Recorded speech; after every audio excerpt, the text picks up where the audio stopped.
మర్మాన్ని ఎవరు గ్రహిస్తారో వారు ఆయన మందిర సమృద్ధిలోని అనుభవిస్తారండి. హల్లెలూయా. నిజమండి, ఆయన కాపుదలో ఉన్న బిడ్డలండి. ఇశ్రాయేలీయులకు సముద్రం అడ్డకు వస్తే వాళ్ళు తలుసుకుంటారు, వెనకాల శత్రువులు ఫరో సైన్యం వస్తూ ఉంటే మోషే మీద సరుగుతారు, మోషేను కొట్టాలని చూస్తారు. దేవుడిని నమ్మిన బిడ్డ దేవుడిని ఆశ్రయిస్తాడు. అది వాడు పుట్టినా చంపినా తిరగబడ్డో తన విద్యను వాడాడు కూడా. మోషే సామాన్యమైన వాడు కాదు, కర్ర పట్టుకుంటే 1000 మందిని దూసుకెళ్ళిపోతాడు మోషే. కానీ ఇక్కడ దేవుని కర్ర పట్టుకున్నాడు. దేవుని కర్ర, ఈ పరిశుద్ధమైనటువంటి బైబిల్ దేవుని కర్ర. అతనికి చాలా గ్రంథాలు చదివి ఉండొచ్చు, నువ్వు చాలా జ్ఞానం సంపాదించుకొని ఉండొచ్చు, చాలా లోక సంబంధంగా చదువు పరంగా ఈ యొక్క లోక జ్ఞానాన్ని అంతా నువ్వు క్రోడీకరించుకుని ప్రేమలో దాచుకోవచ్చు. కానీ ఈ దేవుని గురించిన జ్ఞానం, దేవుని గురించిన జ్ఞానం చాలా అద్భుతమైందండి. జ్ఞానం అపోస్తలుడైన పౌలు గారు అంటాడు, 8వ వచనము అనుకుంటాను, క్రీస్తు యేసును గూర్చిన జ్ఞానము నిమిత్తము నేను ఫిలిప్పీయులకు రాసిన పత్రిక 3వ అధ్యాయము 7-8 చూడమ్మా. 7-8 వచనాలు. అయినను ఇవేవి నాకు లాభకరమై ఉన్నవో ఏమండి, క్రీస్తు నిమిత్తము నష్టముగా ఎంచుకొంటిని, నిశ్చయముగా నా ప్రభువైన యేసుక్రీస్తును గూర్చిన అతి శ్రేష్టమైన జ్ఞానము నిమిత్తము. అక్కడ నిశ్చయముగానండి, ఏం చక్కగా చెబుతున్నాడు చూడండి. నిశ్చయముగా నా ప్రభు అయిన యేసుక్రీస్తును గూర్చిన అతి శ్రేష్టమైన జ్ఞానం అండి. ఈ జ్ఞానం మనుషులకు అర్థమైతే భలే ఉంటుందండి. మనుషులు బంగారం లాగా ఉంటారండి జ్ఞానం అర్థమైతే. యేసుక్రీస్తును గూర్చిన అతి శ్రేష్టమైన జ్ఞానం నీకు దొరికితే, నీకు అర్థమైతే సమస్తాన్ని ఒక పెంటకు సమానం అవతలకు ఊడ్చేస్తారు. ఈ లోకంలో దేనికోసం పాటుపడ్డాము అవన్నీ కూడా దురాలవాట్లు కావచ్చు, పాపభ్రమలు కావచ్చు, లోకేచ్ఛలు కావచ్చు, ధనైచ్ఛలు కావచ్చు, అన్నీ కూడా ఇదంతా చెత్త, ఇదంతా అసహ్యం, ఇదంతా పెంట ఒక్క దెబ్బతాములు పోసేసి ఆ ప్రభు పాదాలను కూడా జ్ఞానంతో బ్రతుకుతాము. అది ఆయన మందిరంలోని సమృద్ధిలో నుంచి వాళ్ళు బ్రతుకుతూ ఉంటారు. ఆ జ్ఞానం వారిని బ్రతికిస్తుంది, ఆ జ్ఞానం వారిని పోషిస్తుంది, ఆ జ్ఞానం వారిని నడిపిస్తుంది. ఈ ఒక జ్ఞానము దేవుని దృష్టిలో వెరితనము. క్రీస్తు యేసును గురించిన అతి శ్రేష్టమైన జ్ఞానం నిమిత్తము సమస్తాన్ని నష్టంగా ఎంచుకున్నాను అంటున్నాడు. మనకి ఏది లాభమో ఏది నష్టమో అర్థం కావటం లేదు. పాపమే లాభం అనుకుంటున్నారు ఈ మూర్ఖులు, దుష్టులు, ఈ నరులు. అది వాళ్ళ ముఖస్ఫూర్తి చేస్తుంది. కానీ అండి ఇశ్రాయేలీయులండి చక్కగా దేవునితో ప్రారంభించారు, భలే ఆనందంగా నడిచారు, సముద్రంలో చేర్చుకుంటూ 40 సంవత్సరాలు ఏనాడు కూడా పొల్ల పెట్టి పొయ్యి పెట్టి అన్ని వెతుకులు వండినవు కాదండి వాళ్ళు. ఎన్ని సంవత్సరాలు? అన్నం వండకుండా బ్రతికారండి 40 సంవత్సరాలు. వాళ్ళ బట్టలు కూడా మాయిలా చెమట పోయిలా,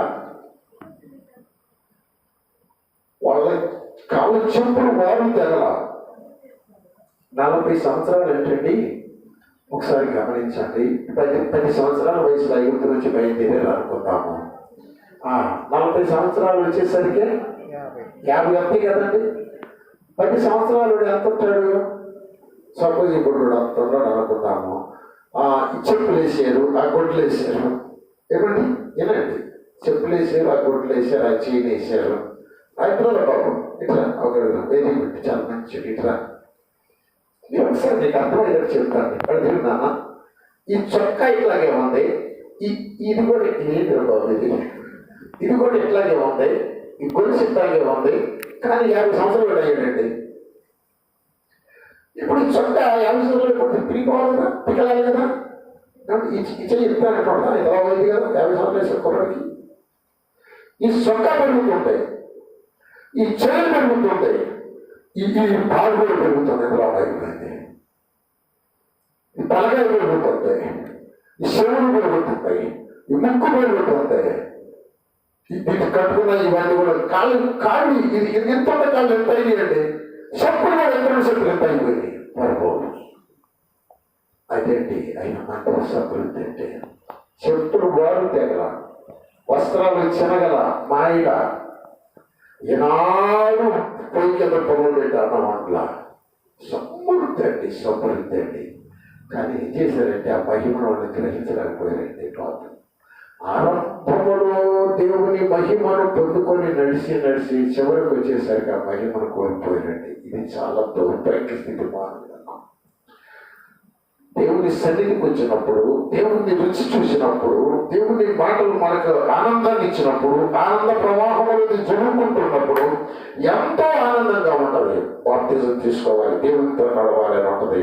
కానీ ఈ ఆరంభంలో ఉన్నది కొంత దూరం వెళ్ళిన తర్వాత ఉంటుందండి. ఇది చాలా బలహీనత. రక్షించబడిన తొలి దినాలు జ్ఞాపకం చేసుకోండి. వారు మనసు పొందినటువంటి అద్భుతమైనటువంటి మహిమాయుక్తమైన ఆ ప్రభు జ్ఞానము వాక్యం అనుభవించిన తొలి దినాలు జ్ఞాపకం చేసుకోండి. మీరు ఎందుకు చూడలేదు? కానాను దగ్గర ఉంటుంది. కానాను దగ్గర ఉంటే ఇస్రాయేలీకి ఒక్కొక్కడొక్క రాయిపోవటం మొదలు పెట్టాడు. అంతకు ముందండి సర్పాలు లేవు, ఎదురొచ్చిన లేడు, ఎవడు హాయి కాదు, ఏది అక్కడ రాలేదండి. కానీ తీరా ఆ యోర్దాను నది దాటి కానాన్ని వెళ్దామంటే ఒక్కడు కూడా లేడండి. ఇద్దరే వీళ్ళేరు. అక్కడి నుంచి బయలుదేరారు. ఎవరు వాళ్ళు? యెహోషువ కాలేబు తప్ప మొత్తం రాలిపోయారు. కారణం ఏమిటి? ఆ తొలిలో ఉన్నటువంటి ఆ మహిమను వాళ్ళు కోల్పోయారు. ఏదేను తోటలో మహిమను ఆదాము కోల్పోయాడు. బాప్తిజం పొంది రక్షణ పొంది ఉన్న ఆసక్తిని మనము కోల్పోయాము. కనుకే మన జీవితంలో శ్రమలు, కష్టాలు. కనుక కృప చాలా ఉన్నతమైనది, కృప చాలా అమూల్యమైనది. కృప నిన్ను సమృద్ధిలోకి నడిపిస్తుంది. కృప నీ యొక్క ఆత్మను ఆనంద ప్రవాహంతో నింపుతుంది. నీ హృదయాన్ని సంతృప్తిపరుస్తుంది.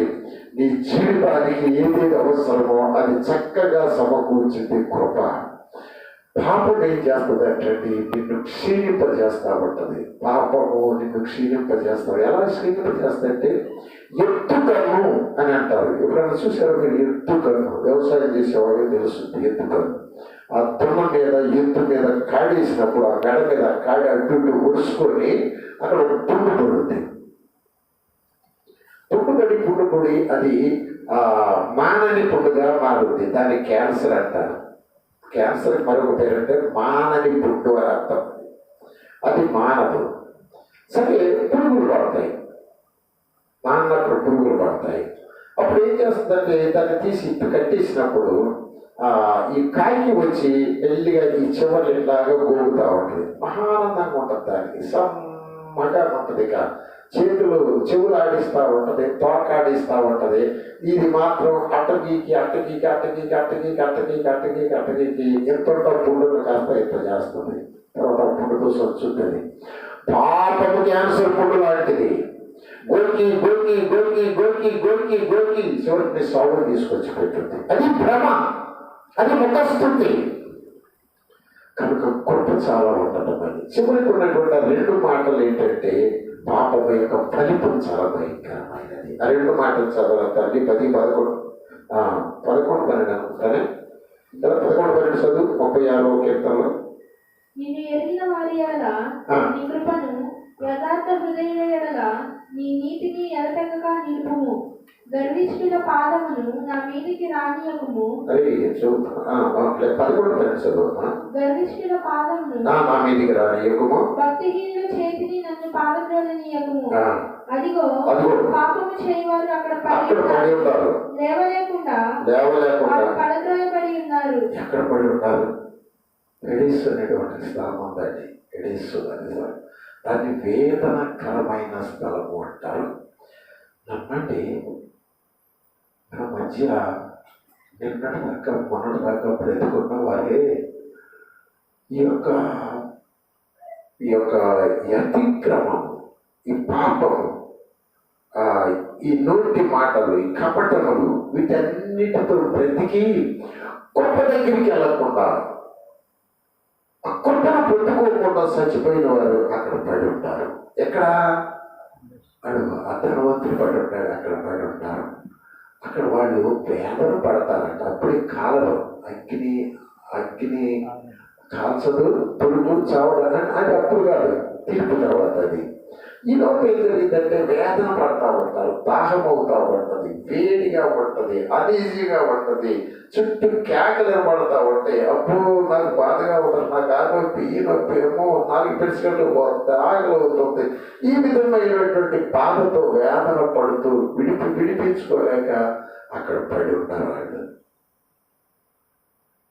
ఒకసారి ఆలోచించువా, మనం కూడా అక్కడికి వెళదామా? యేసుక్రీస్తుని గురించిన అతి శ్రేష్టమైన జ్ఞానం ఏంటో మీతో చెప్తాను. ఈ రోజు నుంచి నేను శిలువలో మాటలు మీకు చెప్తాను. మీకు 7-14 మాటలు చెప్పాలి. మొదటి మాటను మీకు నేను అందిస్తానికి ప్రయత్నిస్తాను, కానీ మొదటి మాట అందుకోవడానికి ఈరోజు సుకన్య ఇక్కడ లేదు. మనుషులు మాట్లాడిన మాటలో మొదటి పాట అమ్మాయి మాట్లాడాలి, ఇంతకు అమ్మాయి లేదు. పాపం మాట్లాడిన మొదటి మాట